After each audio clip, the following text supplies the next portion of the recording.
কেমন আছো সবাই? আশা করি তোমরা প্রত্যেকে খুব ভালো আছো।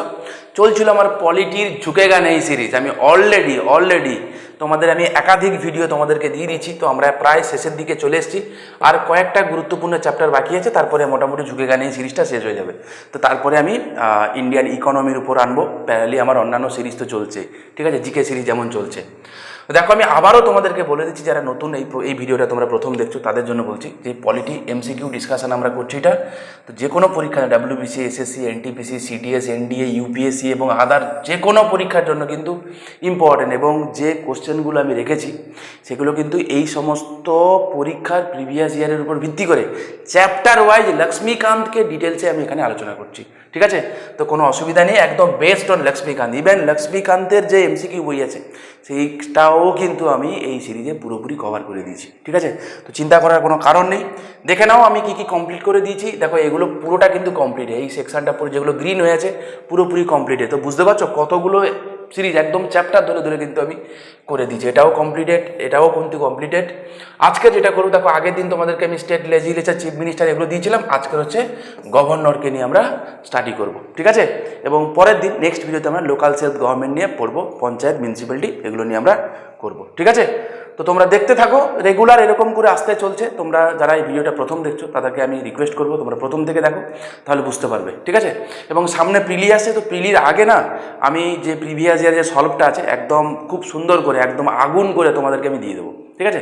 তোমরা সেখান থেকে দেখে নোট বানিয়ে নিও। আমার মনে হয় না এর বাইরে কিছু দেখতে হবে। পুরো ঝুঁকেগা নেই সিরিজটা তুমি যদি ফলো করে যাও, প্লিজে তোমার এক্সট্রা করে পলিটির জন্য পড়ার মতো কিছু থাকবে না, ঠিক আছে। আমি কথা দিতে পারি, একবার দেখো, একবার দেখেই দেখো না, ওকে।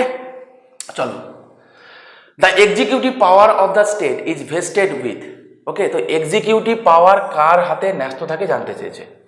দেখো, এখানে আর্টিকেল 153-তে এটা বলা হয় যে there shall be a governor in every state. প্রত্যেকটা রাজ্যে একজন করে গভর্নর থাকবে, বা টু অর মোর স্টেটে একজন কেউ গভর্নর থাকতে পারে। প্রত্যেকটা কথা খুব মন দিয়ে শুনে নেবে, ঠিক আছে, থাকতে পারে। আর্টিকেল 154-এ এটা বলা হয় যে he or she will be the executive head of the state, ঠিক আছে। তাহলে কে হবেন? তাহলে এটা হবে অবশ্যই governor of the state. So C will be the right answer, ঠিক আছে। দেখে নিই একটুখানি।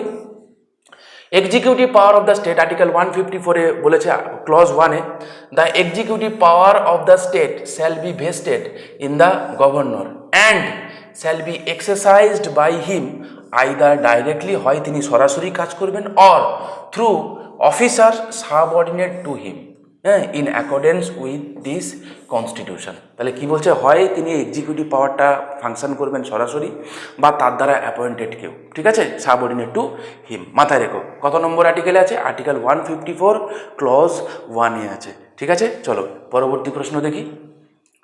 Article 155 and 156 of the constitution deal with, ঠিক আছে। তাহলে 155 এবং 156-এ কী বলেছে আমরা দেখে নিচ্ছি। চলো, সেখানে যাওয়ার আগে আমরা একটুখানি আর্টিকেলগুলো একটু দেখে নিই, তাহলে আমরা বুঝে যাবো কোনটা আনসার হবে না হবে। আর্টিকেল 153-তে কী বলেছে? আমি অলরেডি তোমাদেরকে বললাম যে there shall be governor for each state. বললাম আমি, provided that nothing in this article shall prevent the appointment of the same person as governor for two or more state. আচ্ছা, এটা খুব ইম্পর্টেন্ট, বলে দিই। ইনিশিয়ালি যখন সংবিধান তৈরি হয়েছিল, সেখানে কিন্তু এই লাস্ট কথাটা কিন্তু ছিল না। মানে একজন ব্যক্তি টু অর মোর স্টেটে যে গভর্নর থাকতে পারে, এই কথাটা কিন্তু ছিল না।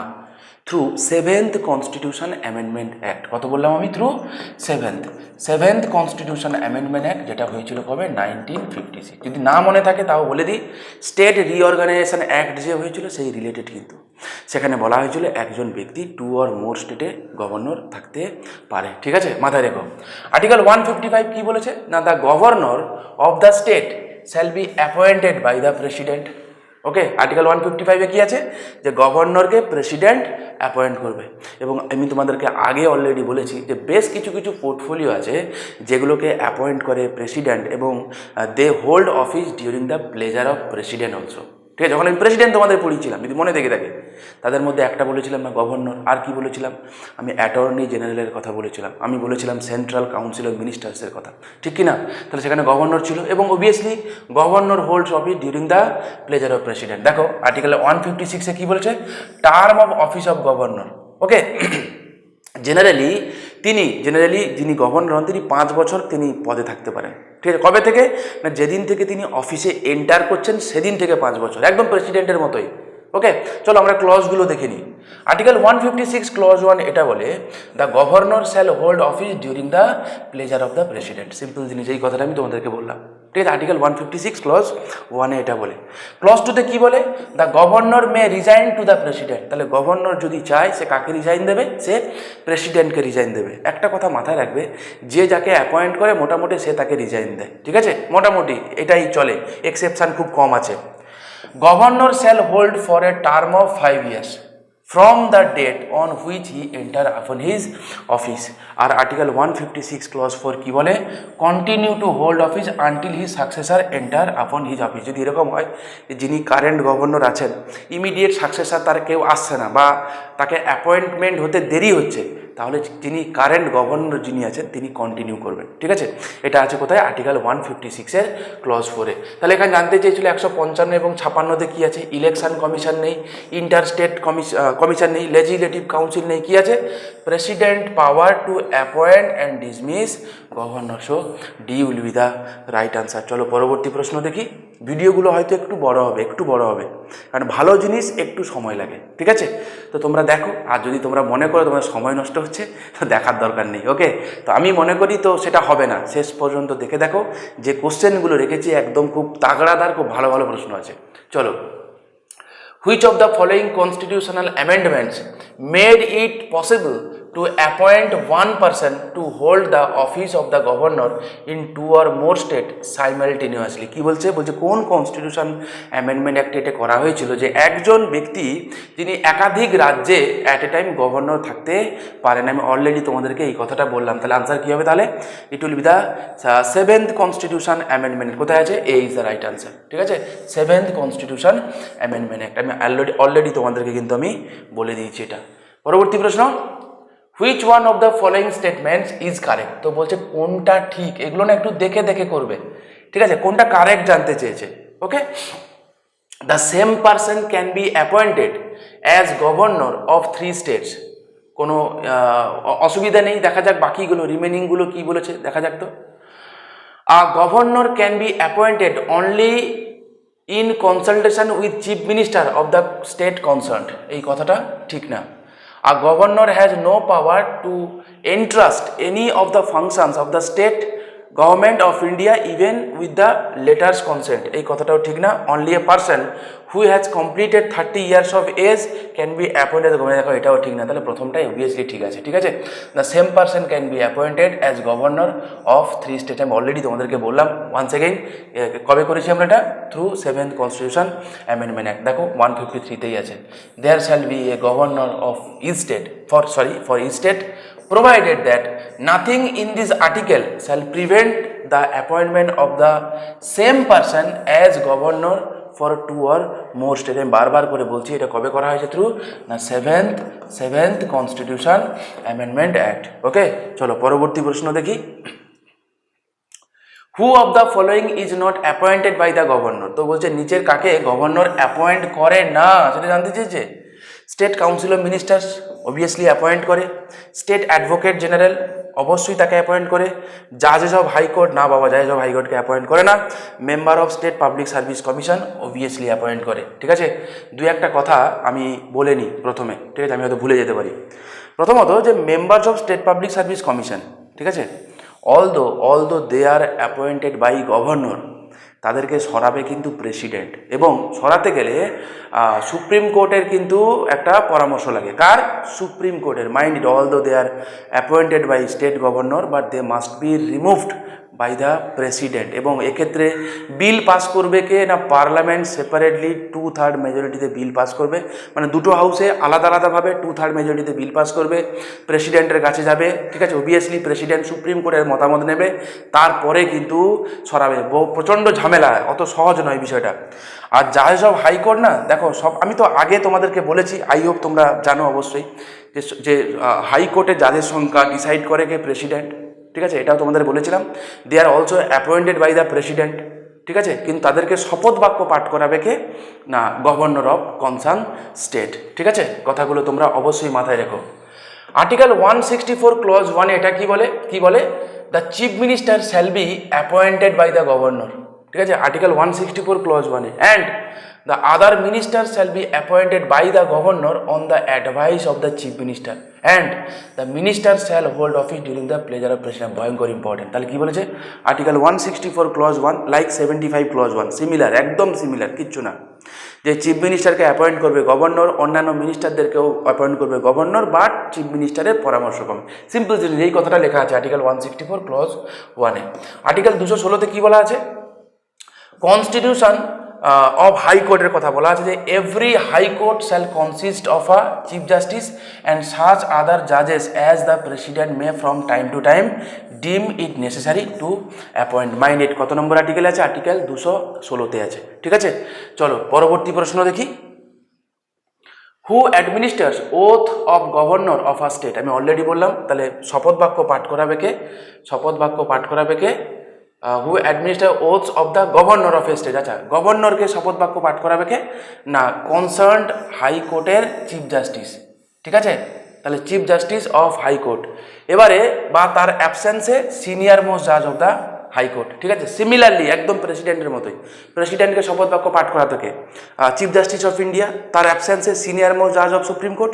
এক্ষেত্রে হবে কি? Chief justice of concern high court বা তার অ্যাবসেন্সে সিনিয়র মোস্ট জাজেস of high court will be the right answer. চলো পরবর্তী প্রশ্ন দেখি। আচ্ছা, বাই দ্য ওয়ে, এটা আর্টিকেল কত বলো তো? আর্টিকেল 159। ঠিক আছে, আর্টিকেল 159। বারবার আর্টিকেলের উপর জোর দিই, বরাবরের জন্য জোর দিই এই কারণে, এবছর দেখেছো তো মানে পরীক্ষার জন্য কিন্তু গুছিয়ে প্রশ্ন দেয়, তো কোনটা কাজে লেগে যাবে বলা খুব মুশকিল। তোমরা, আমি যেহেতু করাচ্ছি, তোমরা কিন্তু করতে থাকো, এবং এটা অলরেডি WBCS 2021 সালের মেন্সের আসা প্রশ্ন। চলো পরবর্তী প্রশ্ন। Who is the legal adviser of the government of a state in India? ঠিক আছে, তো রাজ্যের লিগাল অ্যাডভাইজার কে হয়? তিনি হচ্ছে অ্যাডভোকেট জেনারেল। ঠিক আছে, কত নম্বর আর্টিকেল আছে? আর্টিকেল 165। আর্টিকেল 165-তে কিন্তু অ্যাডভোকেট জেনারেলের কথা বলা আছে। ঠিক আছে, A will be the right answer. A will be the right answer. দু একটা কথা বলে নিই। Article 165 advocate general for state, তার ক্লজ 1-এ কি বলে? The governor of each state shall appoint a person which qualified to be appointed a জাজ অফ হাইকোর্ট। সিম্পল জিনিস, তাহলে এমন একজন ব্যক্তিকে অ্যাডভোকেট জেনারেল হিসাবে অ্যাপয়েন্ট করা হবে যার কোয়ালিফিকেশান থাকবে একজন হাইকোর্টের বিচারপতি হওয়ার মতো। সিম্পল জিনিস, আমি তোমাদেরকে অলরেডি কিন্তু পড়িয়ে দিয়েছি যে হাইকোর্টের বিচারপতি হতে গেলে তার কী কী কোয়ালিফিকেশান লাগে। ঠিক আছে, 2 নম্বর ক্লজে কি বলছে না? ইট shall be the duty of the advocate general to give advice to the government of the state আপন সাচ লিগাল ম্যাটার্স। তাহলে স্টেট গভর্নমেন্টকে লিগাল ম্যাটারে আইনি সাহায্য কে দেবে, পরামর্শ কে দেবে?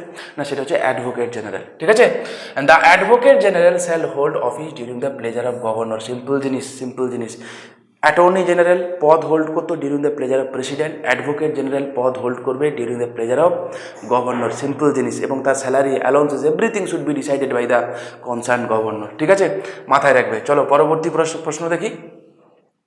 What is the minimum age for appointment as governor? তো বলছে গভর্নর হতে গেলে মিনিমাম এজ কত লাগে? আমি কার কত এজ লাগে আমি অলরেডি, তোমার যারা পুরো সিরিজটা ফলো করছো তারা বুঝতেই পারছো। ঠিক আছে, আমি আগে অলরেডি বলে দিয়েছি।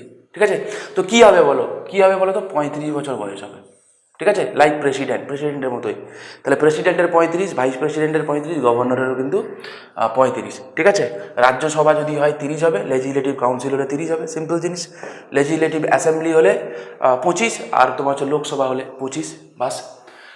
আচ্ছা, which of the following article of the Indian constitution deals with the power of governor to promulgate ordinances during recess of legislature? ঠিক আছে, তো বলছে যে এই অর্ডিন্যান্স গভর্নর জারি করতে পারে কোন আর্টিকেলে? খুব সহজ একটা প্রশ্ন।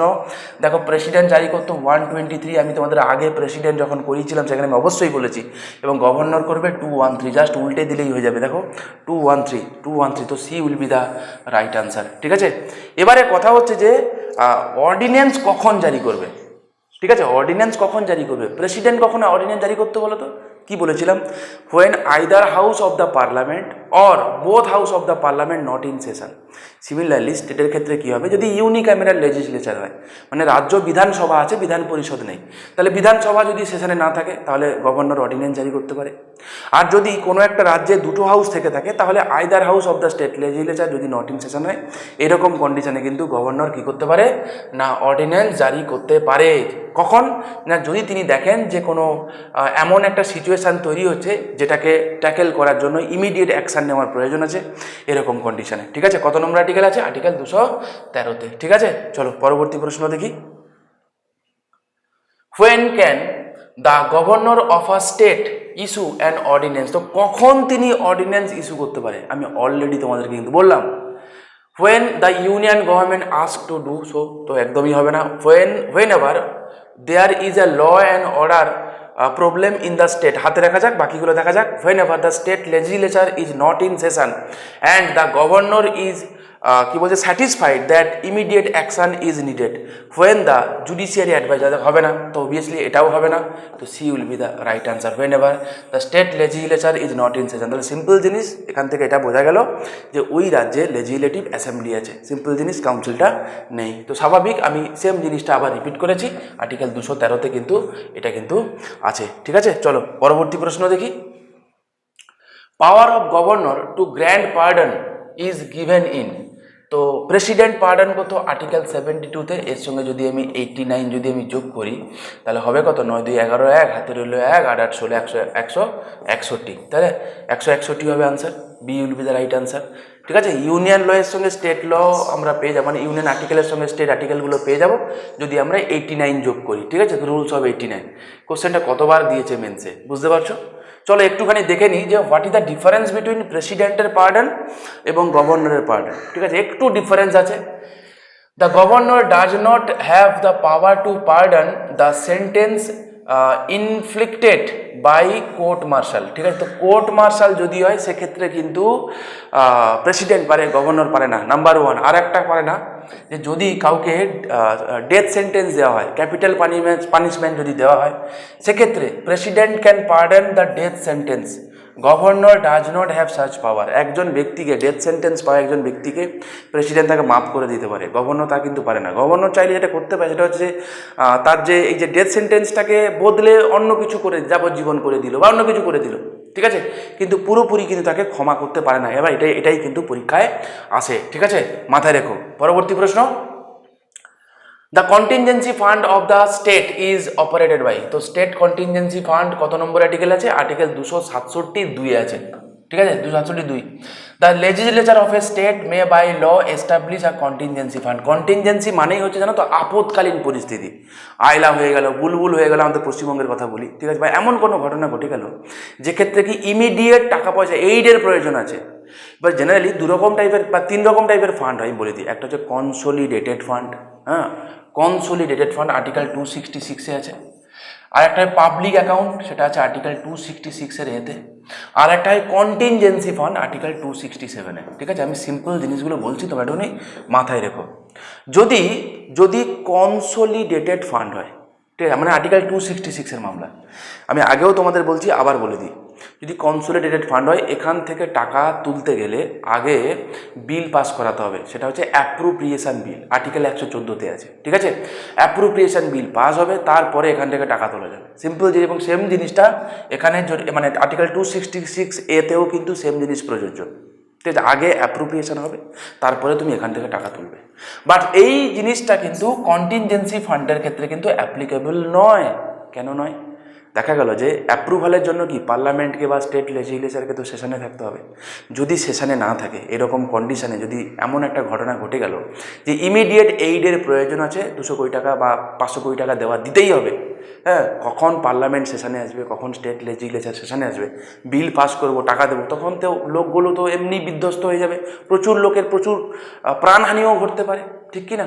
তো এইরকম সময় এটা গভর্নরের কাছে এবং সেন্টারে প্রেসিডেন্টের কাছে পাওয়ার থাকে যে তারা আগে কি করে খরচা করে দেয়। ঠিক আছে, খরচা করে দেওয়ার পরে পার্লামেন্টারি বা স্টেট লেজিসলেচার থেকে অ্যাপ্রুভাল নেওয়া হয়। ঠিক আছে, মাথায় রেখে এই কয়েকটা কথা, এগুলো কিন্তু ভয়ঙ্কর important. By the way, contingency fund তাহলে কী হবে? তাহলে সেন্টারের ক্ষেত্রে প্রেসিডেন্ট, রাজ্যের ক্ষেত্রে কী হবে? তাহলে governor will be the right answer. ঠিক আছে, তো A will be the right answer. Next, the emoluments allowances privileges of governor can be altered by, ঠিক আছে। দেখো স্যালারি, অ্যালাউন্সেস, এমালুমেন্ট যা যা গভর্নরকে যে দেওয়া হয়, তো এটা চেঞ্জ করতে পারে কে? দেখো এটা ডিসাইড করে পার্লামেন্ট, এটা করতে পারে one and only parliament, but simple মেজরিটিতে। সবার স্যালারি ডিসাইডেড হয় এবং সেটা অবশ্যই সিম্পল মেজরিটিতেই হয়, ঠিক আছে। প্রেসিডেন্ট বলো, গভর্নর বলে সবাই কিন্তু পার্লামেন্টই করবে, ঠিক আছে। তাহলে পার্লামেন্ট সিম্পল মেজরিটি, এই কথাটা এখানে কোথায় আছে? বলছে কনস্টিটিউশনাল অ্যামেন্ডমেন্ট তো হবেই না, কেটে দাও। কনস্টিটিউশন অ্যামেন্ডমেন্ট হবে না, কেটে দাও। কনস্টিটিউশনাল অ্যামেন্ডমেন্ট কেটে দাও, হবে না। বাই অর্ডিনারি লেজিসলেশন প্রসেস, হ্যাঁ, parliament that does not require constitutional amendment, ঠিক আছে। D will be the right answer. তো এটা অর্ডিনারি লেজিসলেশন করে কিন্তু হয়, ওকে। আর গভর্নরের স্যালারি অ্যালাউন্সেসের কথা কোথায় আছে? আর্টিকেল 158 ক্লজ 3-তে আছে। কি বলেছে? The governor shall entitle to such emoluments, allowances and privileges as may be determined by the parliament by law. Parliament law করে যেটা ঠিক করে দেবে তিনি সেটাই পাবেন। প্রসঙ্গক্রমে দু একটা কথা বলে রাখি, কারোর হয়তো মাথায় আসতে পারে যে একজন গভর্নর, দেখা গেল যে একাধিক রাজ্যে কমন তিনি গভর্নর আছেন অ্যাট এ টাইম, এইরকম কন্ডিশনে তাকে স্যালারি কী করে দেওয়া হবে? ঠিক তো, এরকম কন্ডিশনে একটা কথা মাথায় রাখবে, সেক্ষেত্রে প্রেসিডেন্ট ঠিক করে দেবে যে কোন রাজ্য তাকে, মানে এটা একটা পার্সেন্টেজে শেয়ার করা হয় যে একজন ব্যক্তি যদি একাধিক, এটা যদি 2 বা 3টে রাজ্যে যদি গভর্নর থাকে, তাহলে 3টে রাজ্য মিলে একটা পার্সেন্টেজে করে তারা টাকা পয়সা দিয়ে তাকে স্যালারি দেওয়া হবে, ঠিক আছে। তো বাকি সব রাজ্য কিন্তু শেয়ার করবে, কোনো পার্টিকুলার একটা রাজ্য কিন্তু স্যালারিটা দেবে না, মাথায় রেখো। 3A-তে কি বলছে? where the same person is appointed as governor of 2 or more states, the emoluments and allowances payable to the governor shall be allocated among the states in such proportion as the president may by order determine. ভয়ঙ্কর important, ভয়ঙ্কর important. কে determined? President by order. তো president বলে দেবে, ঠিক আছে। ধরো পশ্চিমবঙ্গের কথা বলি, মণিপুর এবং পশ্চিমবঙ্গের যৌথভাবে এক্স নামক একজন জনৈক ব্যক্তি, সেই এক্সটাকে তোমরা কমেন্ট করে জানাবে, তিনি গভর্নর ছিলেন, ঠিক আছে। তো বলে দিল, শোনো মণিপুর, তুমি টোটাল যা টাকা হয় তার এত পার্সেন্ট দেবে। শোনো পশ্চিমবঙ্গ, তোমাকে বলছি, তোমার যা হয় তুমি এত পার্সেন্ট দেবে। তো দুজন মিলে টোটাল স্যালারি অ্যালাউন্সেস এমালুমেন্ট যা যা হয় গভর্নরকে দেওয়া হবে, ঠিক আছে। এবং মাথায় রাখবে, তাকে যে স্যালারি অ্যালাউন্সেস যা যা দেওয়া হয়, কাকে? গভর্নরকে, সেটা কিন্তু দেওয়া হয় from consolidated fund of state থেকে, রাজ্যের কনসোলিডেটেড ফান্ড থেকে, কনসোলিডেটেড ফান্ড অফ ইন্ডিয়া থেকে কিন্তু নয়। এই কথাটা মাথায় রাখবে। সেম কথাটা প্রযোজ্য অল ইন্ডিয়া সার্ভিসের ক্ষেত্রেও। যত আইএএস আইপিএস অফিসার যারা কিনা রাজ্যের হয়ে, কোনো না কোনো রাজ্যের হয়ে তো সার্ভ করে, তাদেরকে স্যালারি অ্যালাউন্সেস দেওয়া হয় কিন্তু from consolidated fund of state থেকে, ঠিক আছে। তাদের স্যালারি ডিসাইড করবে কিন্তু union, mind it. After retirement, এবং সেম কথাটা প্রযোজ্য হাইকোর্টের জাজের ক্ষেত্রেও। আফটার রিটায়ারমেন্ট তাদের যে পেনশন, সেই পেনশনটা দেওয়া হবে কিন্তু from consolidated fund of India থেকে। প্রত্যেকটা কথা তোমরা মাথায় রাখো, পরীক্ষার খাতায় কিন্তু তোমাদের একদম প্যানাসিয়া, ওষুধের মতো কাজ দেবে, ঠিক আছে, একদম definitely. The head of the executive in all states is the governor of state who is appointed by. আমি অলরেডি বলে দিয়েছি, তাও WBCS 2021 এবং 20-তে কোশ্চেনটা ছিল বলে আমি রেখেছি। অ্যাপয়েন্টেড বাই কী হবে? প্রেসিডেন্ট হবে, তাই তো। এখানে কোথায় আছে? The governor is elected by people, হবে? হবে না। The governor is appointed by the chief justice of India, হবে না। The governor is appointed by the president and hold of it during the pleasure of president. তো C will be the right answer. D কী বলছে? The governor is appointed by an electoral college, ছেড়ে তো। So obviously definitely C will be the right answer, ঠিক আছে। আমি আগে তোমাদের বলছি, আমি আর ডিসকাশনে যাচ্ছি না, চলো। Under which article of the constitution of India the state governor can reserve a bill for consideration of the president, ঠিক আছে। এটা আছে আর্টিকেল 200-তে, ঠিক আছে। তিনি যদি মনে করেন, এটা বলা হয় reservation of the bill by governor for president assent, ঠিক আছে। গভর্নর চাইলে কিছু বিল তিনি রিজার্ভ করে রাখতে পারে প্রেসিডেন্টের সম্মতির জন্য, ওকে। তো সেটা আছে আর্টিকেল 200-তে, মাথায় রাখবে। আচ্ছা, তো এই অবধি ছিল মোটামুটি আমাদের প্রশ্ন, যে কটা ছিল গভর্নর রিলেটেড আমরা শেষ করলাম। তো কেমন লাগলো তোমরা অবশ্যই কিন্তু কমেন্ট করে জানিও, ঠিক আছে? এই ঝুঁকেগা নেই সিরিজটা তোমরা প্রত্যেকে মানে পুরোটা তোমরা দেখতে থাকো। যদি ভালো লেগে থাকে তোমরা চ্যানেলটাকে লাইক করো, শেয়ার করো, সাবস্ক্রাইব করো। বন্ধুদেরকেও কিন্তু তোমরা অবশ্যই জানিও যে এরকম ঝুঁকেগা নেই সিরিজ একটা চলছে, যেখানে কিন্তু পলিটির চ্যাপ্টার ধরে ধরে কিন্তু চিন্ময় স্যার তোমাদেরকে কিন্তু করাচ্ছে, ঠিক আছে? ভালো থেকো, দেখা হচ্ছে নেক্সট ভিডিওতে।